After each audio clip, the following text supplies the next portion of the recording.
ಸೂಫಿ ಪಂಥ ಇಸ್ಲಾಂ ಧರ್ಮದ ಒಂದು ತತ್ವ. ಇದಕ್ಕೆ ಸರಿಸುಮಾರು 3000 ವರ್ಷಗಳ ಇತಿಹಾಸವಿದೆ. ಭಗವಂತ ಹಾಗೂ ಮನುಷ್ಯ ಬೇರೆ ಬೇರೆ ಅಲ್ಲ ಎಂಬುದು ಈ ಸಿದ್ಧಾಂತದ ಸಾರ. ಹೀಗಾಗಿ ಜಗತ್ತಿನ ಮುಸ್ಲಿಮರು ಸೂಫಿ ತತ್ವ ಸಿದ್ಧಾಂತಗಳನ್ನು ಅತ್ಯಂತ ಗೌರವದಿಂದ ನೋಡ್ತಾರೆ. ಅದರಲ್ಲೂ ಶಾಂತಿಯನ್ನ ಬಯಸೋ ಮುಸ್ಲಿಂ ಮಹಿಳೆಯರು ಸೂಫಿ ತತ್ವಗಳನ್ನು ಅರ್ಥೈಸೋದು ಹೀಗೆ. ನಮ್ಮ ಕಾಲದ ಪ್ರಕ್ಷುಬ್ಧತೆಯನ್ನ ನೋಡುತ್ತಿರುವ ಮುಸ್ಲಿಂ ಮಹಿಳೆಯಾಗಿ ಒಂದು ಪ್ರಶ್ನೆ ನನ್ನ ಮನಸ್ಸನ್ನು ಆಗಾಗ್ಗೆ ಕಾಡುತ್ತೆ. ನನ್ನ ನಂಬಿಕೆ ಯಾಕೆ ಇಷ್ಟೊಂದು ತಪ್ಪಾಗಿ ಅರ್ಥೈಸಲ್ಪಡುತ್ತದೆ? ಇಂದಿನ ಜಗತ್ತಿನಲ್ಲಿ ಗಟ್ಟಿಯಾದ ಧ್ವನಿಗಳು ಹೆಚ್ಚಾಗಿ ಕೋಪದಿಂದ ಬಂದಿರುವವು. ಅವು ಜನರನ್ನ ವಿಭಜಿಸುತ್ತವೆ, ಪ್ರಚೋದಿಸುತ್ತವೆ, ತಪ್ಪಾಗಿ ಪ್ರತಿನಿಧಿಸುತ್ತವೆ. ಆದ್ರೆ ಈ ಗದ್ದಲದ ಕೆಳಗೆ ಮೃದುವಾದ, ಹಳೆಯ ಮತ್ತು ಅತ್ಯಂತ ಶಕ್ತಿಶಾಲಿ ಸಂಪ್ರದಾಯ ಹೊಂದಿದೆ. ಅದುವೇ ಸೂಫಿಸಂ. ಸೂಫಿಸಂನ ಕೇಂದ್ರದಲ್ಲಿರೋ ತಜ್ಕಿಯ ಹೃದಯದ ಶುದ್ಧೀಕರಣ.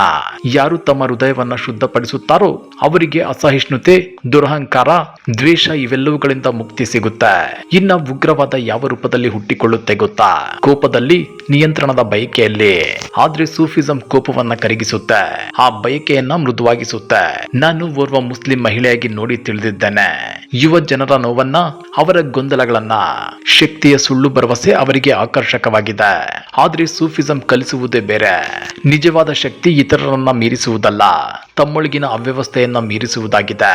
ಇನ್ನ ಸೂಫಿಸಂನಲ್ಲಿ ಒಂದು ಸುಂದರ ಕಲ್ಪನೆ ಇದೆ. ಅದುವೇ ಇಷ್ಕ್. ಇಷ್ಕ್ ಜಗತ್ತನ್ನ ಸೆಳೆಯೋ ಆಧ್ಯಾತ್ಮಿಕ ಪ್ರೀತಿ ಅಂದ್ರೆ ತಪ್ಪಾಗಲಾರದು. ಈ ಪ್ರೀತಿ ಕಿರಿದಾದದ್ದಲ್ಲ, ಒಂದು ಸಮುದಾಯಕ್ಕೆ ಸೀಮಿತವೂ ಅಲ್ಲ. ಅಲ್ಲಾಹನು ಸೃಷ್ಟಿ ಮಾಡಿದ ಪ್ರತಿಯೊಬ್ಬ ಮನುಷ್ಯನ ಮೇಲೂ ಹೊಳೆಯುತ್ತದೆ. ಒಬ್ಬರು ಇಂತಹ ಹೃದಯವನ್ನ ಹೊಂದಿದಾಗ ಅಸಹಿಷ್ಣುತೆ ಅನ್ನೋ ಮಾತೆ ಅಲ್ಲಿರಲ್ಲ. ನಂಬಿಕೆಯನ್ನ ಶಸ್ತ್ರವನ್ನಾಗಿಸಲು ಸಾಧ್ಯವಿಲ್ಲ. ಸಮಾಜವು ಮಹಿಳೆಯರನ್ನ ಮೌನಗೊಳಿಸಿದ್ರು ಸೂಫಿಸಂ ಹೇಳುತ್ತೆ ಪ್ರೀತಿಯಲ್ಲಿ ನೆಲೆಸಿರುವ ಹೃದಯಕ್ಕೆ ತಾನೇ ಒಂದು ಕ್ರಾಂತಿಕಾರಿ ಧ್ವನಿ ಅಂತ. ಇಂದು ಜನ ಪ್ರಚೋದನೆಗೆ ಕ್ಷಣಾರ್ಧದಲ್ಲಿ ಸಿಡಿಯುತ್ತಾರೆ.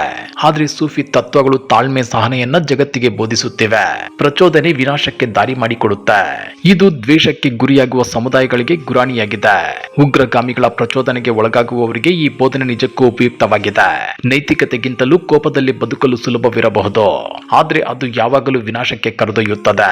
ಉಗ್ರವಾದವು ಮೊದಲು ಸಿದ್ಧಾಂತವಾಗುವುದಿಲ್ಲ, ಅದು ಮೊದಲು ಗಾಯವಾಗಿರುತ್ತದೆ, ಭಾವನೆಗಳಲ್ಲಿ ಹುಟ್ಟುತ್ತದೆ, ಒಂಟಿತನದಲ್ಲಿ ಬೆಳೆಯುತ್ತದೆ. ಆದ್ರೆ ಸೂಫಿಸಂ ಹೃದಯಕ್ಕೆ ತಲುಪುತ್ತದೆ.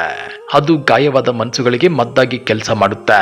ಹಿಂಸೆ ಇಲ್ಲದೆ ಜಗತ್ತಿನಲ್ಲಿ ಶಾಂತಿ ಮಂತ್ರವನ್ನ ಬೋಧಿಸುತ್ತೆ. ಸಿಂಪಲ್ ಆಗಿ ಹೇಳಬೇಕು ಅಂದ್ರೆ ಉಗ್ರರು ಪ್ರಚೋದನೆಯನ್ನ ತುಂಬಿದ್ರೆ ಸೂಫಿಸಂ ಆಂತರಿಕ ಶಾಂತಿಯನ್ನ ನೆಲೆಸುವಂತೆ ಮಾಡುತ್ತೆ. ಅದುವೇ ಸೂಫಿ ಮಾರ್ಗ.